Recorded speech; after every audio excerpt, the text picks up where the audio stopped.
And sinabi talaga din sa akin ni Miss Marisol na, sige lang, sige ako. Gusto niya talagang sigawan ko siya. Eh baka natatakot ako talaga at nahihiya akong sigawan siya. Ayun, sinabi lang sa akin ni Miss Marisol na, kaya mo yan, sigawan mo kung kaya mo yan. Kasi natapos na kami, doon ako parang, tapos na. Kasi sobrang nahihiya talaga. Nahihiya po talaga ako na isang karangalan na siguro ng isang Maricel Soriano. So, very, very nakaka-happy po talaga.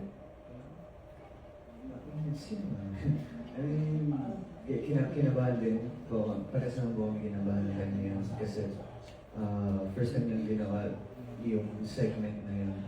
So, on the spot din.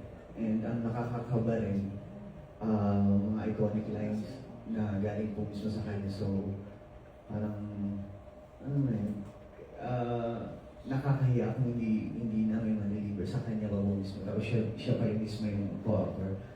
So, parang, before and after, andun yung kaba na parang napawi lang nung nagbigay siya ng tip sa akin after nung namin dalawa. So, malaking kailangan na maka-eksena ko sa Maricel.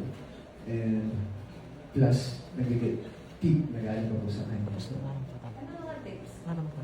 Secret! Kasi nga,